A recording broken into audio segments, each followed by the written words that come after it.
Hi friends, welcome to Nisha's home cooking. അപ്പോൾ ഇന്ന് ഞാനൊരു നല്ലൊരു ഹെൽത്തി ഉള്ളൊരു ബ്രേക്ക്ഫാസ്റ്റ് റെസിപ്പി ആയിട്ടാണ് വന്നിരിക്കുന്നത്. നമ്മൾ അപ്പമൊക്കെ അരി കൊണ്ടും അരിപ്പൊടി കൊണ്ടും റവ കൊണ്ടും ഒക്കെ ഉണ്ടാക്കാറുണ്ട്. ഇന്ന് ഞാൻ റെസിപ്പിയിൽ കാണിക്കുന്ന അപ്പത്തിൻ്റെ റെസിപ്പി ഗോതമ്പ് പൊടി വെച്ചിട്ടുള്ള നല്ലൊരു സോഫ്റ്റ് ആൻഡ് ടേസ്റ്റിയുള്ള അപ്പമാണ്. അതുപോലെ തന്നെ ഇത് നല്ല സോഫ്റ്റായിട്ട് പതഞ്ഞ് വരാനായിട്ട് മാവ് നമ്മൾ പ്രത്യേക രീതിയിലാണ് തയ്യാറാക്കുന്നത്. അപ്പം നല്ല സോഫ്റ്റും ടേസ്റ്റി ആയിട്ടുള്ള അപ്പമാണ് നമുക്ക് കിട്ടുന്നത്. അതെങ്ങനെയാണെന്ന് നോക്കാം. അപ്പോൾ നമ്മുടെ ഈ ഗോതമ്പ് അപ്പത്തിന് വേണ്ടിയിട്ട് നമ്മൾ ആദ്യം എടുക്കുന്നത് 2 കപ്പ് ഗോതമ്പ് പൊടി.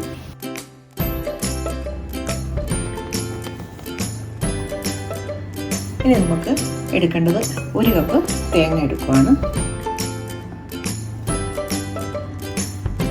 ഇനി നമുക്ക് വേണ്ടത് 1/2 കപ്പ് ചോറ്. ഇനി നമുക്കൊരു 1/2 ടീസ്പൂൺ ഈസ്റ്റ് ഇടാം. ഇപ്പോൾ നമ്മൾ ആട്ടിയ ഡ്രൈ ഈസ്റ്റോ ഇൻസ്റ്റൻറ്റ് ഈസ്റ്റോ ഏതായാലും കുഴപ്പമില്ല. ഇനി നമുക്കൊരു 2 സ്പൂണ് പഞ്ചസാര ഇട്ട് കൊടുക്കാം. ഇതെല്ലാം കൂടി നമുക്ക് നന്നായിട്ട് മിക്സ് ചെയ്യാം. ഇനി നമുക്കിതിൻ്റെ വെള്ളം ഒഴിക്കാം. മിക്സ് ചെയ്ത് കറക്റ്റ് അളവിലിരിക്കത്തക്ക രീതിയിൽ വെള്ളം ഒഴിച്ചു കൊടുക്കാം. നമ്മൾ ഇതുപോലെ കണ്ടോ, ഇത് നല്ലപോലെ മിക്സ് ചെയ്ത് ഇനി നമുക്ക് മൊത്തം ഒന്ന് മിക്സ് ചെയ്യാൻ വേണ്ട പഞ്ചസാരയും ഈസ്റ്റും തേങ്ങയും ചോറും ആട്ടയപ്പൊടി എല്ലാം കൂടി നല്ല കറക്റ്റ് മിക്സ് ചെയ്ത് നമുക്ക് എടുത്ത് വെക്കാം. ഇപ്പോൾ ഇതെല്ലാം നന്നായിട്ട് യോജിപ്പിച്ചിട്ടുണ്ട്. ഇനി ഞാനിപ്പോൾ അടച്ച് വെക്കുവാണ്.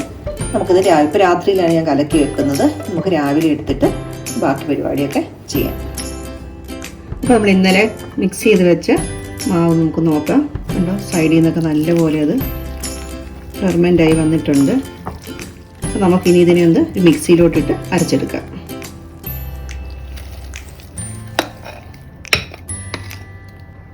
അപ്പോൾ നമ്മൾ നന്നായിട്ട് അരച്ചെടുത്തിട്ടുണ്ട്. ഇനി ഇച്ചിരി വെള്ളം വേണമെങ്കിൽ കുറച്ച് വെള്ളം കൂടി വേണമെങ്കിൽ ഒരു ശകലം വെള്ളം പിന്നീട് നോക്കാം. രണ്ടും കൂടി ഇപ്പോൾ ഒരു പകുതി അരച്ചുള്ളൂ, ബാക്കി പകുതി കൂടി അരച്ചിട്ട് നോക്കാം. പിന്നെ നമ്മളിങ്ങനെ രാത്രി ഫെർമെൻറ്റ് ചെയ്യാൻ എടുത്ത് വെക്കണ പാത്രം കുറച്ച് വലുതായിട്ട് വെക്കണം. ഇങ്ങനെ ചെറുതാണ്, ചിലപ്പോൾ ഇങ്ങനെ ചാടിപ്പോയാലോ. ഇപ്പം നമ്മൾ രണ്ടാമത്തെ സെറ്റും കൂടി അരച്ചെടുത്തിട്ടുണ്ട്. ഇപ്പോൾ ഇതിൻ്റെ കൺസിസ്റ്റൻസി ഇങ്ങനെ. ഇപ്പോൾ ഞാനൊരു മിക്സി കഴുകാനായിട്ട് ഒരു 2 സ്പൂൺ വെള്ളവും കൂടി ഒഴിച്ചിട്ട് അതും കൂടി ഇതിനകത്തോട്ട് കഴുകി ഒഴിക്കാം. അപ്പോൾ നമ്മൾ മിക്സി കഴുകിയെടുത്ത വെള്ളവും കൂടി ഇതിനകത്തോട്ട് ഞാൻ ഒഴിച്ചു കൊടുക്കുവാണ്. നമ്മുടെ പാകം കണ്ടു, ഇതുപോലെ അപ്പത്തിൻ്റെ ആ ഒരു പാകമായിട്ടുണ്ട്. ഇനി നമുക്ക് ഇതിനകത്തോട്ട് ആവശ്യത്തിന് ഉപ്പിടാം. ഞാനൊരു 1/2 ടീസ്പൂൺ ഉപ്പിട്ട് കൊടുക്കുന്നുണ്ട്. അതുപോലെ തന്നെ ഒരു 1/4 ടീസ്പൂൺ പഞ്ചസാര. അപ്പോൾ നമ്മളിത് നന്നായിട്ടൊന്ന് മിക്സ് ചെയ്യാം. ഈ മിക്സ് ചെയ്ത മിക്സ് നമുക്കൊരു 1/2 തൊട്ട് 1 മണിക്കൂർ വരെ ഒന്ന് അടച്ചു വെക്കാം.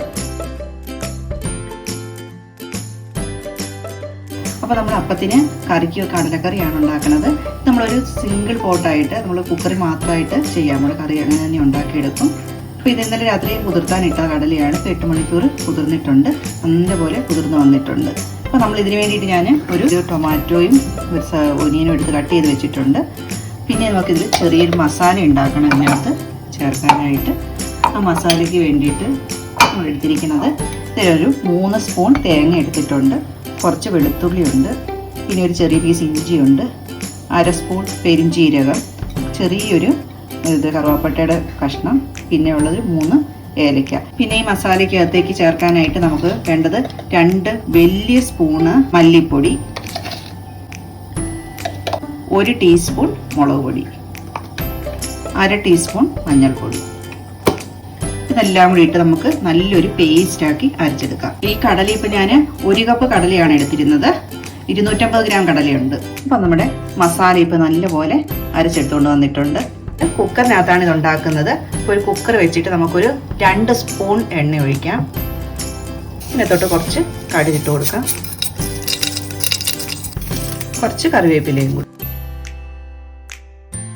നമ്മളിപ്പോൾ ഈ കടുക് പൊട്ടിച്ചത് നമ്മളെടുത്ത് മാറ്റി വെക്കുവാണ്. കാരണം ഇത് നമ്മൾ ലാസ്റ്റ് കടുക് താളിക്കാനായിട്ട് വേറെ ചീനിച്ചട്ടി ഒന്നും വെക്കണ്ട. നമുക്ക് ഈ കുക്കറിൽ തന്നെ മൊത്തം കടലക്കറി ഉണ്ടാക്കിയെടുക്കാം.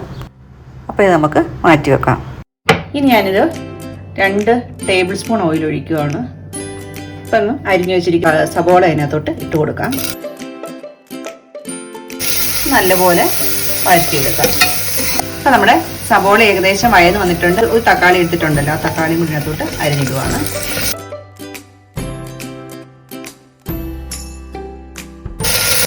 നമുക്ക് നല്ലപോലെ സോഫ്റ്റ് ആകുന്നവരെ വഴറ്റി കൊടുക്കാം. അപ്പോൾ നമ്മുടെ ഇത് എല്ലാം നന്നായിട്ട് വഴന്ന് വന്നിട്ടുണ്ട്. ഇനി നമ്മൾ അരച്ച് വെച്ചിരിക്കുന്ന മസാല അതിനകത്തോട്ട് ഇട്ട് കൊടുക്കാം.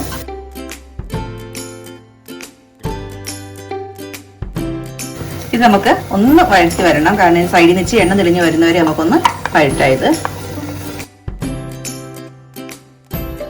അപ്പം നമ്മുടെ മസാല ഒരുമാതിരി വഴന്ന് വന്നിട്ടുണ്ട്.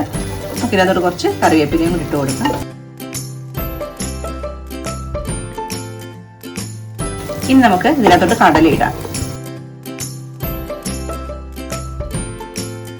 ഇനി നികക്കെ വെള്ളം ഒഴിച്ചിട്ട്, ഞാൻ 1 കപ്പ് വെള്ളമാണ് ഒഴിച്ചത്. ഒരു കുറച്ചും കൂടി വെള്ളം ഒഴിക്കാം. 1 സ്പൂൺ ഉപ്പ് ഇടുകയാണ്. നമ്മൾ ഉപ്പ് നോക്കിയിട്ട് അവനവൻ്റെ ആവശ്യത്തിന് വേണം ഇടാനായിട്ട്. ഇനി നമുക്ക് അടച്ച് വെച്ച് വേവിക്കാം. നല്ലപോലെ വിസിൽ വന്നതിന് ശേഷം ഒരു 10 മിനിറ്റ് ചെറിയ തീയിൽ, മീഡിയം തീയിൽ വെച്ചാണ് വേവിക്കാൻ പോകുന്നത്. നമ്മുടെ കുക്കറിന്റെ പ്രഷറൊക്കെ പോയിട്ടുണ്ട്. നമുക്ക് തുറന്ന് നോക്കാം. എണ്ണയൊക്കെ തെളിഞ്ഞ് നല്ല കറക്റ്റ് കണ്ടീഷനായിട്ട് വന്നിട്ടുണ്ട്. നന്നായിട്ട് വെന്തിട്ടുണ്ട്. അപ്പം നേരത്തെ നമ്മൾ കടുക് പൊടിക്കാനായിട്ട് എടുത്ത് വെച്ചു. അപ്പോൾ ഇതും കൂടി ഇട്ട് നമുക്ക് കറി ഫിനിഷ് ആക്കാം.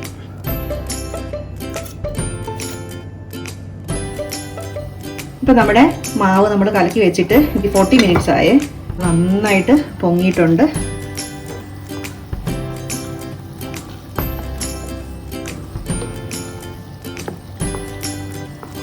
നമുക്കൊന്ന് ചുട്ട് നോക്കാം.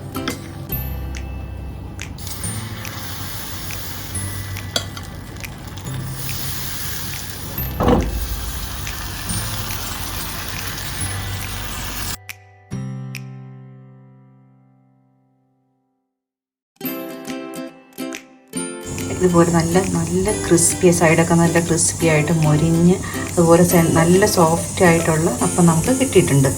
ഇത് ഇപ്പം നമ്മൾ രാത്രി സോക്ക് ചെയ്ത് വെക്കുന്ന പ്രോസസ്സാണ് ചെയ്യുന്നത്. കാരണം നമുക്ക് ജസ്റ്റ് ഒരു 5 മിനിറ്റ് പോലും വേണ്ട രാത്രിയത്തെ പ്രോസസ്സിന്. പിന്നെ രാവിലെ എണീറ്റ് അരച്ചെടുക്കുന്ന അപ്പം നല്ല ഫ്രഷ് ആയിട്ട് നമുക്ക് എടുക്കാം. ഇത് സെയിം പ്രോസസ്സിൽ അരി കൊണ്ടുള്ള അപ്പത്തിൻ്റെയും ഞാൻ ചെയ്തിട്ടുണ്ട്. ഞാൻ അതിൻ്റെ ലിങ്കും കൂടി ഡിസ്ക്രിപ്ഷൻ ബോക്സിൽ ഇടാം. അതും ഇതുപോലെ വളരെ സൂപ്പറായിട്ടുള്ളൊരു അപ്പമാണ് ആ പ്രോസസ്സിൽ നമുക്ക് കിട്ടിയത്.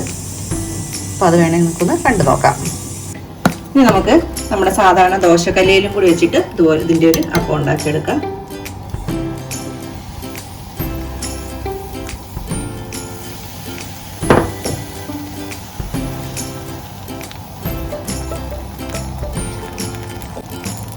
നല്ല പോലെ ബബിൾസ് ആയി വരുമ്പോഴത്തേക്കും നമുക്കിതിനെ ഒന്ന് അടച്ചു വെച്ച് വേവിക്കാം. മറിച്ച് ഇടേണ്ട, ഇങ്ങനെ ഫുൾ ബബിൾസ് ആകുമ്പോഴത്തേക്കും വേണം ഒന്ന് അടച്ചു വെക്കാൻ.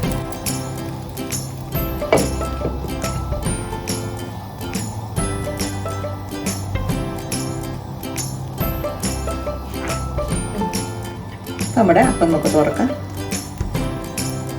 നിറയെ ബബിൾസ് ആയിട്ട് നല്ല സോഫ്റ്റ് ആയിട്ടുള്ള അപ്പം നമ്മുടെ കാണാൻ നല്ല ഭംഗിയുണ്ട്, അതുപോലെ ടേസ്റ്റും ഉള്ള ഗോതമ്പ് അപ്പവും അതുപോലെ എളുപ്പത്തിൽ ഉണ്ടാക്കാവുന്ന ഒരു കടലക്കറിയും റെഡിയായി വന്നിട്ടുണ്ട്.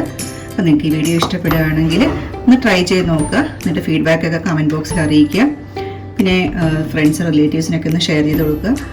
Thank you for watching. പിന്നെ ഇതുവരെ ആരും സബ്സ്ക്രൈബ് ചെയ്യാത്തവരൊക്കെ ഉണ്ടെങ്കിൽ ഒന്ന് സബ്സ്ക്രൈബ് ചെയ്ത് സപ്പോർട്ട് ചെയ്യണം. അങ്ങനെയാണെങ്കിൽ അതിൻ്റെ അടുത്തുള്ളൊരു ബെൽ ബട്ടണും കൂടി ഉണ്ട്. അത് പ്രസ് ചെയ്യുകയാണെങ്കിൽ പുതിയതായിട്ട് ഇടുന്ന വീഡിയോസിൻ്റെയൊക്കെ നോട്ടിഫിക്കേഷൻസ് കിട്ടുന്നതായിരിക്കും. Thank you for watching. Next ഇതുപോലെ നല്ലൊരു വീഡിയോ ആയിട്ട് കാണുന്നവർ എല്ലാവർക്കും ബൈ.